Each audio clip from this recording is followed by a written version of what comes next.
Hello दोस्तों, स्वागत है आप सभी का फिर से एक नए वीडियो में। आज हम लोग बात करने वाले हैं 1100 एमसीक्यू जो बायोलॉजी का हम करा रहे हैं। इसमें आज जो है ये तीसरा वीडियो है और हमने प्रत्येक वीडियो में 50-50 क्वेश्चन करके टोटल 1100 क्वेश्चन कराने का वादा किया है। ठीक है, आप लोगों से। तो आज हम लोग 100 से लेके 150 क्वेश्चन तक के देखेंगे। ठीक है, इसमें हम टोटल 1100 क्वेश्चन लिए हैं, जैसा कि आपको पहले ही हमने बता दिया है कि 1100 क्वेश्चन का सीरीज चल रहा है बायोलॉजी का। ठीक है, एनसीईआरटी पैटर्न पे। तो आज हम लोग जो देखेंगे वो 100 से लेके 150 तक के क्वेश्चन को देखेंगे। तो चलिए एक एक क्वेश्चन करके सभी क्वेश्चन को हम लोग देख लेते हैं। तो हमारा देखिए, अब 100 नंबर क्वेश्चन में क्या करना है हमारा।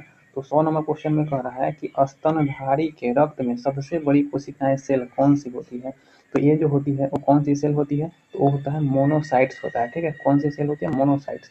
अगली क्वेश्चन कह रहा है आपका 101 नंबर क्वेश्चन कि अकल दाढ़ है, तो अकल दाढ़ कैसी दाढ़ है, तो ये तीसरी दाढ़ होती है। ठीक है, अगला क्वेश्चन कह रहा है 102 नंबर में कि मानव शरीर में कुल कितनी अस्थियां हैं। तो मानव शरीर में कुल अस्थियों की संख्या कितनी है, तो 206 है। ठीक है, मानव शरीर में कुल कितनी अस्थियां हैं, 206 अस्थियां हैं। ठीक है, यानी हड्डियों की संख्या कितना है, 206 व्यस्क मानव की है। ठीक है, बाकी 130 नंबर क्वेश्चन में क्या कर रहा है कि कान की कितनी हड्डियां होती है। ठीक है, कान की हड्डियां कितनी होती है, तो कान की हड्डी कितनी होती है, तो ये होती है 6। ठीक है, कान की हड्डियों की संख्या कितनी होती है, तो ये होती है 6 आपका। ठीक है, अगला क्वेश्चन 104 नंबर में क्या कर रहा है, मानव में कशेरुकों की संख्या होती है, मानव में कशेरुकों की संख्या होती है, तो कितना होती है, तो ये होती है आपका 33। ठीक है, अगला क्वेश्चन देखते हैं हम लोग 105 नंबर क्वेश्चन। 105 नंबर क्वेश्चन में क्या कर रहा है, बच्चों के अंगों की अस्थियां मुड़ जाती है यदि कमी हो किसकी, तो विटामिन डी।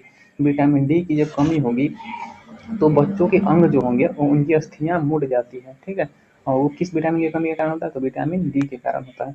अगला क्वेश्चन 106 नंबर में क्या कर रहा है, शरीर की सर्वाधिक प्रबल अस्थि होती है, यानी कि शरीर की सबसे मजबूत हड्डी कौन सी है, तो वो कौन सी होती है, जबड़े की हड्डी होती है। ठीक है, चलिए अगला क्वेश्चन देखिए। 107 नंबर में कर रहा है, कौन सा भाग हाथी के गजदंत के रूप में बदलता है। तो ये कौन सा है, तो ये हमारा है दूसरा दंतक। ठीक है, कौन सा दंतक है, दूसरा दंतक है। इसके बाद बात करते हैं अगले क्वेश्चन की।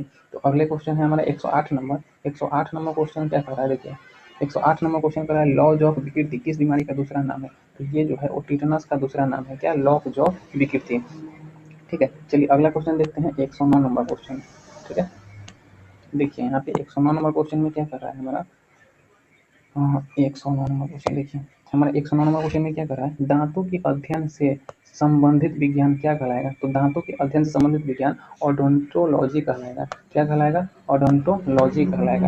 अगला क्वेश्चन क्या कर रहा है, अगला क्वेश्चन हमारा 110 नंबर, सपाट अस्थियां कहाँ होती है। सपाट अस्थि जो होती है वो कहाँ होती है, तो सपाट अस्थि हमारे खोपड़ी में होती है।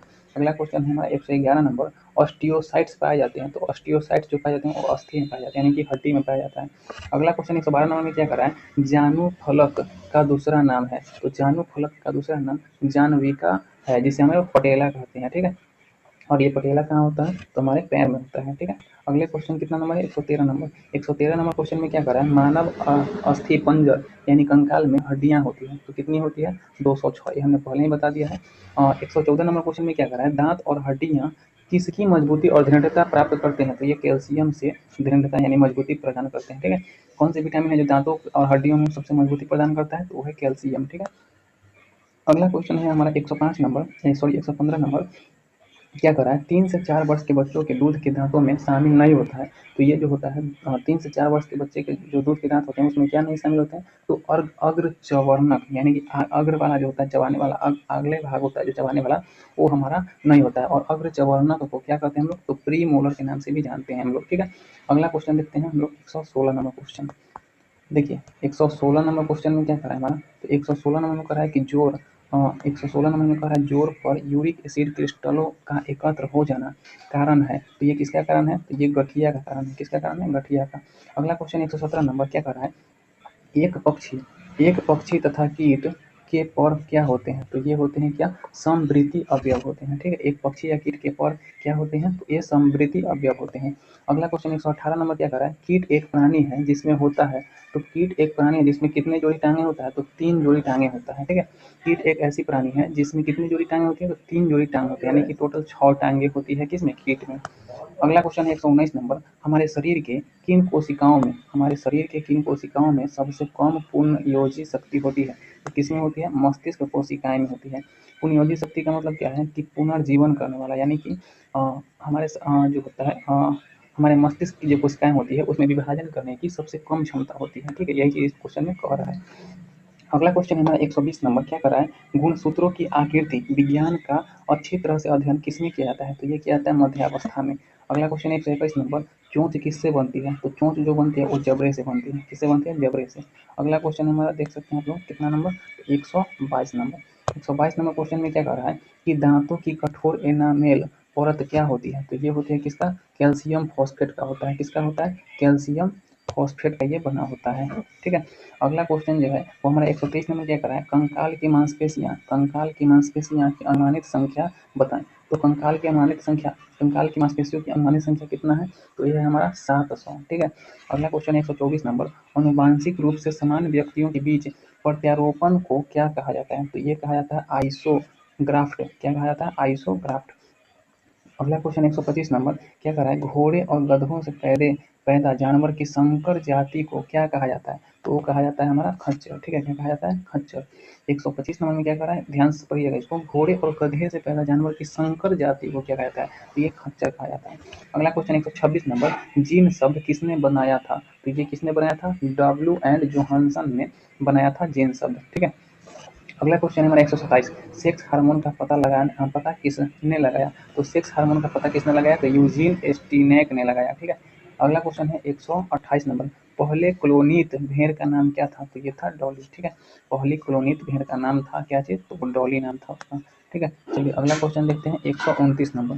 129 नंबर क्वेश्चन में क्या कर रहा है कि जोहन ग्रेगर मेंडल प्रसिद्ध है, तो ग्रेगर मेंडल आप लोग जानते हैं कि किससे संबंधित है, तो अनुवांशिकता से संबंधित है। तो ये क्या जाएगा, अनुवांशिकता नियम प्रस्तुत करने के लिए संबंधित है कौन, जोहन ग्रेगर मेंडल। आप लोग मेंडल के नाम से जानते होंगे, इनका पूरा नाम है जोहन ग्रेगर मेंडल इनका पूरा नाम है। ठीक है, चलिए अगला क्वेश्चन देखते हैं 130 नंबर। 30 नंबर में क्या करें, 130 नंबर में हीमोफीलिया होता है, तो हीमोफीलिया जो होता है वो कैसा विकार है, अनुवांशिक विकार है। ठीक है, यानी कि अनुवांशिक रोग है। अगला 131 नंबर क्वेश्चन में क्या कहा है, डॉली संसार का सबसे पहला क्लोनित प्राणी था, तो ये कौन सा प्राणी था, तो भेड़ था, ये हमने पहले ही बता दिया। चलिए अगला क्वेश्चन 132 नंबर में क्या करा है, बीटी बीज का संबंध है, तो बीटी बीज का संबंध किससे है, तो यह है कपास से। अगला क्वेश्चन 133 नंबर, एलोसोस होते हैं, तो एलोसोस क्या होते हैं, तो लिंग गुणसूत्र होते हैं। अगला क्वेश्चन क्या कर रहा है हमारा 134 नंबर, डीएनए परीक्षण विकसित किया गया था, तो डीएनए किसने विकसित किया था, तो वाटसन एंड क्रिक ने किया था। ठीक है, किसने किया था, वाटसन एंड क्रिक ने किया था।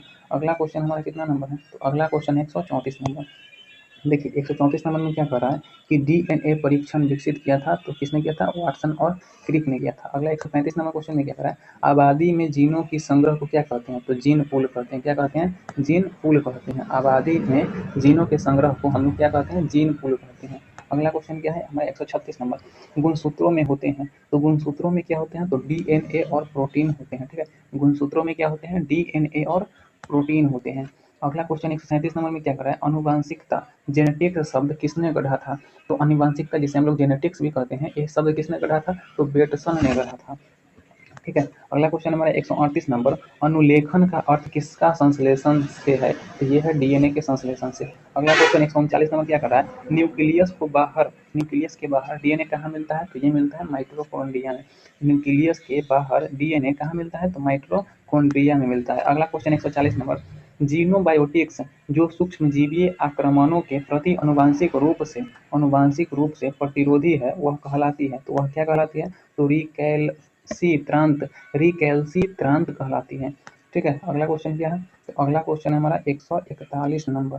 तो 141 नंबर देखिए क्या कह रहा है, जब एक जीन युग्म अन्य इकाई के प्रभाव को छिपाता है तो वह घटना कहलाती है, तो वह घटना क्या कहलाती है, एपीस्टेसिस कहलाता है।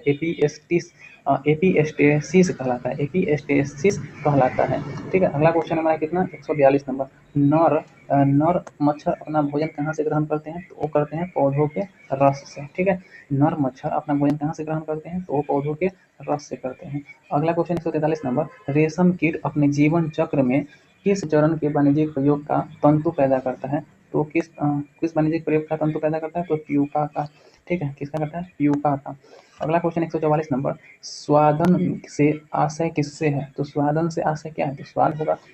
इसमें आपका स्वादन में ही स्वाद छिपा हुआ है, तो आपका आंसर भी आपका क्वेश्चन में ही छिपा हुआ है, स्वादन से आशय किससे है, तो स्वाद से।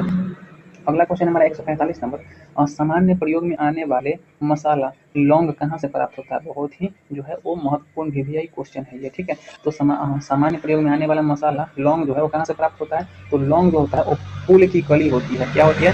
लौंग जो होता है वो फूल की कली होता है। आप लोग इसको बहुत अच्छे से ध्यान रखिएगा, ठीक है। चलिए अगला क्वेश्चन देखते हैं 146 नंबर। तो 146 नंबर में क्या कर रहा है, हशीश पौधे से प्राप्त की जाती है। हशीश जो होता है वो पौधे से प्राप्त की जाती है। यह बताइए कि वह पौधे के किस भाग से प्राप्त होती है? तो वो जो होती है वो तने और तथा नर पुष्प क्रम के निस्रावन से होती है, ठीक है। निस्त्राव से होती है, ठीक है। चलिए अगला क्वेश्चन देखते हैं 147 नंबर, वाटर टैंकों में शैवाल को नष्ट करने के लिए प्रयोग किए जाने वाले रसायन को क्या कहते हैं? तो उस रसायन को क्या कहते हैं? कॉपर कॉपर सल्फेट कहते हैं, ठीक है। वाटर टैंकों में शैवाल को नष्ट करने के लिए प्रयोग किए जाने वाले रसायन को क्या कहा जाता है? तो कॉपर सल्फेट कहा जाता है। अगला क्वेश्चन 148 नंबर, प्रकाश संश्लेषण के दौरान हरे पौधे किसका अवशोषण करते हैं? तो ये किसका अवशोषण करते हैं? तो पौधे जो है कार्बन डाइऑक्साइड क्या करते हैं? अवशोषण करते हैं और ऑक्सीजन छोड़ते हैं। तो ये क्या करेंगे? कार्बन डाइऑक्साइड जो है वो अवशोषण करेंगे। अगला क्वेश्चन है 149 नंबर, पके हुए अंगूरों में होता है। तो पके हुए अंगूरों में क्या होता है? तो फ्रुक्टोज होता है, ठीक है। पके हुए अंगूरों में क्या होता है? फ्रुक्टोज होता है। आज का आखिरी क्वेश्चन है और जो है आज इस वीडियो का आखिरी क्वेश्चन है। क्या कर रहा है 150 नंबर, ऑर्निथोफिली किसके द्वारा होता है? तो ये जो होता है वो पक्षी के द्वारा होता है, ठीक है। ऑर्निथोफिली किसके द्वारा होता है? पक्षी के द्वारा, ठीक है। चलिए इसके बाद हम लोग 151 से लेकर 200 क्वेश्चन का जो है वो अगले वीडियो में इस सीरीज को क्लियर करेंगे, ठीक है। यानी 150 से लेकर 200 क्वेश्चन का हम लोग पार्ट 4 में पढ़ेंगे। आज पार्ट 3 था। 1100 महत्वपूर्ण क्वेश्चन को हम लोग लगातार सीरीज में चलाते रहेंगे और आप लोग जरूर, अगर चैनल पर नए हैं तो आप लोग जुड़ जाइएगा। कोई भी इसमें दिक्कत या परेशानी आती है तो आप लोग कमेंट बॉक्स में जरूर बताइएगा, हम उसका सोल्यूशन देने का प्रयास करेंगे, ठीक है।